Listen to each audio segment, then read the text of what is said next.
Aspek material dan motif pemerintah.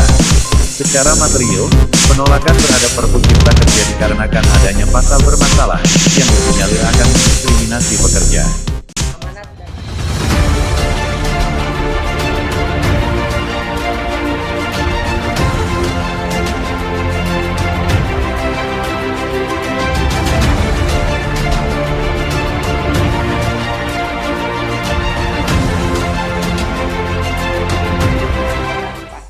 Ketok palu atas peraturan pemerintah pengganti Undang-Undang Nomor 2 Tahun 2022 tentang Cipta Kerja, menandai pengesahan menjadi undang-undang dalam sidang paripurna DPR RI, Selasa, tanggal 21 Maret tahun 2023. Putusan yang menuai penolakan tersebut berawal dari pidato Presiden pada tanggal 20 Oktober tahun 2019 mengenai gagasan Undang-Undang Omnibus Law dan kemudian disahkan pada tanggal 5 Oktober tahun 2020 yang telah lebih dahulu menuai penolakan. Amanat konstitusi untuk membatalkan produk undang-undang tersebut hanyalah judicial review. Kemudian Mahkamah Konstitusi (MK) mengeluarkan putusan bahwa undang-undang tersebut cacat formil dan inkonstitusional bersyarat. Bukannya mematuhi putusan MK nomor 91 PUU 18/2020, Presiden justru menggunakan hak veto yang dimiliki untuk mengeluarkan Perpu nomor 2 tahun 2022 tentang Cipta Kerja yang secara material sama dengan Undang-Undang nomor 11 tahun 2020 dan kemudian disahkan DPR. Benarkah Perpu Cipta Kerja nomor 2 tahun 2022 karena kegentingan memaksa? Secara formil, pembentukan peraturan pemerintah pengganti undang-undang, Perpu, merupakan tindakan yang tidak demokratis.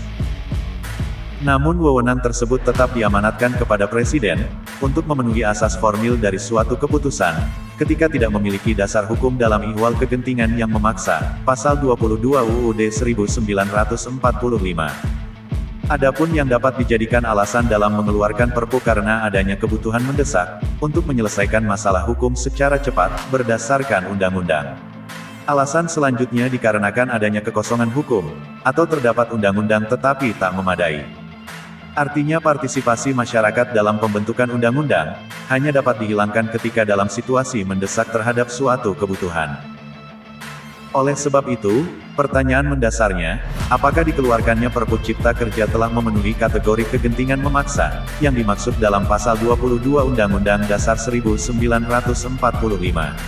Salah satu alasan pemerintah dalam mengeluarkan Perpu tersebut adalah, kebutuhan mendesak di bidang ekonomi. Namun hal kontradiktif justru dapat dilihat dari rilis pemerintah sendiri, bahwa pertumbuhan ekonomi Indonesia pada 2022 merupakan yang tertinggi semenjak 2014 plus 5,31%. Begitupun dengan pernyataan Menteri Keuangan Sri Mulyani, bahwa keadaan ekonomi Indonesia dalam keadaan baik-baik saja. Rilis tersebut seolah menyatakan bahwa dengan produk hukum yang tersedia saat itu, Indonesia mampu membangkitkan ekonomi. Lalu di mana kebutuhan mendesak? Kekosongan hukum dan tidak memadainya undang-undang yang ada, sehingga pemerintah menilai harus mengambil suatu keputusan tanpa melibatkan partisipasi masyarakat. Atau kebutuhan mendesak apa yang mengharuskan pemerintah mengambil langkah tersebut? Mengapa Undang-Undang Omnibus Law cacat formil? Putusan MK terhadap Undang-Undang Omnibus Law ialah cacat formil, dikarenakan minim partisipasi masyarakat dalam perumusannya, dan juga muatan di dalamnya yang kontradiktif dengan tujuan dibentuknya undang-undang tersebut. DPR kemudian diberikan waktu 2 tahun untuk memenuhi aspek formil tersebut. Namun langkah yang diambil pemerintah ialah mengeluarkan Perpu nomor 2 tahun 2022, tentang Cipta Kerja, yang secara material sama dengan Undang-Undang nomor 11 tahun 2020. Langkah ini lebih parah lagi, dikarenakan dalam mengeluarkan Perpu memang tidak mengharuskan pemerintah membuka ruang partisipasi atau kegentingan memaksa. Dalam langkah tersebut, bahwa pemerintah memang tidak ingin mengikut-sertakan masyarakat dalam proses perumusan. Undang-Undang Nomor 11 Tahun 2020 dirumuskan dalam kurun waktu kurang dari 1 tahun, terhitung dari Desember tahun 2019 hingga Oktober tahun 2020. Namun DPR tidak mampu dalam memenuhi putusan MK yang memberikan waktu 2 tahun untuk memperbaiki undang-undang tersebut. Tentunya hal ini dipertanyakan, tidak logis ketika DPR mampu membentuk undang-undang tersebut dalam kurun waktu kurang dari 1 tahun, namun tidak mampu memenuhi tuntutan perbaikan terhadap undang-undang tersebut dalam kurun waktu 2 tahun. Secara idealnya, proses pembahasan Perpu oleh DPR merupakan penilaian aspek material, apakah Perpu tersebut disetujui atau tidak. Hal ini juga mengandung makna partisipasi DPR sebagai wakil rakyat yang menilai, apakah Perpu tersebut selaras dengan kebutuhan masyarakat. Namun nyatanya secara material Perpu nomor 2 tahun 2022 dengan Undang-Undang nomor 11 tahun 2020 tidak jauh berbeda, dan DPR mengesahkan Perpu menjadi undang-undang. Aspek material dan motif pemerintah. Secara material, penolakan terhadap Perpu Cipta Kerja dikarenakan adanya pasal bermasalah, yang disinyalir akan mendiskriminasi pekerja. Misalnya dalam penghapusan perjanjian kerja waktu tertentu PKWT, sehingga ada kekosongan hukum.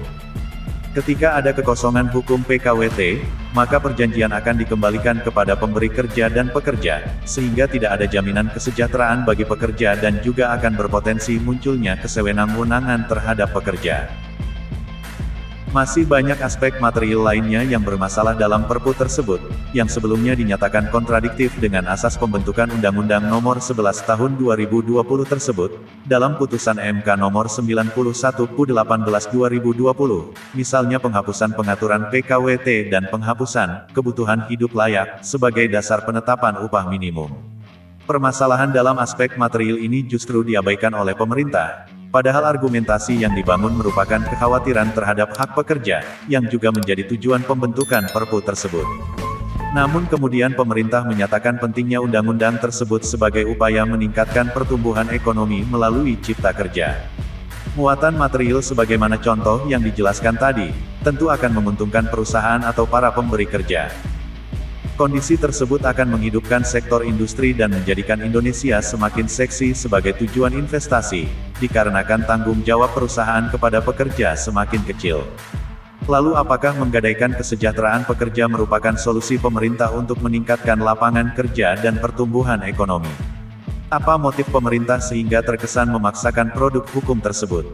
Satu hal pasti bahwa langkah pemerintah justru membangun stigma bahwa ada kepentingan yang diakomodasi di luar kepentingan masyarakat. Sebab tidak ada alasan logis yang diberikan pemerintah, sehingga masyarakat dapat menerima bahwa produk hukum yang dipaksakan tersebut merupakan kebutuhan masyarakat. Maka wajar dan harus bagi Federasi Serikat Buruh Perkebunan Indonesia dan elemen serikat buruh lainnya untuk menyuarakan dan menolak produk hukum tersebut. Amanat dan perintah dari Ibu Menteri Ketenagakerjaan untuk menyampaikan apa saja isi dari Perpu Peraturan Pemerintah Pengganti Undang-Undang Nomor 2 Tahun 2022 tentang Cipta Kerja, khusus yang terkait dengan substansi ketenagakerjaan. Tentu tenaga kerja Indonesia ya WNI yang seluas-luasnya di tengah dinamika global yang saat ini sedang terjadi. Sekarang memang persaingan semakin kompetitif dan kemudian teknologi menjadi tidak terelakkan untuk terus tumbuh dan berkembang. Bahkan lebih dari teknologi ya, sudah ada lebih dari digitalisasi, sudah lebih advance dari itu sudah terjadi, dan itu semua mempengaruhi secara tidak langsung eksistensi kita sebagai pekerja, eksistensi pengusaha, dan karena juga berakibat perkembangan itu semua berakibat pada kompetisi yang luar biasa dahsyat. Ya. Nah, ditambah lagi krisis ekonomi global, yaitu dampak perang Rusia-Ukraina. Kita ketahui Rusia-Ukraina itu adalah jalur dari supply chain banyak bahan-bahan dasar dunia, termasuk terigu, tepung, minyak, dan sebagainya, dan itu akhirnya berpengaruh kepada ekonomi global. Memang ada dua pendapat, ada yang mengatakan ada yang krisis dan tidak. Kalau Indonesia tidak, alhamdulillah tidak krisis ya, tapi kita kan bagian dari dunia. Ada banyak negara, ada beberapa kawasan di dunia yang mengalami krisis karena mereka daya tahannya tidak sebagus kita, daya tahan ekonominya, karena mereka benar-benar terdampak langsung dari perang ya. Nah, contohnya misalnya Inggris ya, Prancis, Jerman sudah mulai ada penurunan ekonominya. Kemudian beberapa kawasan di Amerika. Kalau dikatakan oh enggak itu biasa aja, enggak juga, mereka agak luar biasa juga. Memang tidak semua negara di Amerika, ada beberapa state, ada beberapa perwakilan, tapi tetap ada penurunan. Jadi data-data ekonomi makro menunjukkan itu. Kalau dibilang tapi kan tidak krisis resesi global, ya memang tidak resesi global, tapi potensi ke situ ada dan kita harus siap-siap. Walaupun kita negara ini lagi baik-baik aja, tidak boleh juga menjadi jumawa atau sombong bahwa we are okay, we are fine, lu pada masalah, gue enggak boleh juga, karena kita adalah bagian dari dunia ini, ya. Nah, kemudian selain itu background lainnya adalah perlu dilakukan penyesuaian berbagai aspek pengaturan. Ada deregulasi, kemudahan, dan sebagainya untuk mencapai balancing antara semua pelaku yang ada di dunia bisnis, dunia ekonomi, ya. Kemudian background berikutnya juga adalah untuk melaksanakan putusan dari Mahkamah Konstitusi nomor 91 garing PUU garing 18 tahun 2020, di mana dinyatakan dalam putusan MK tersebut bahwa pemerintah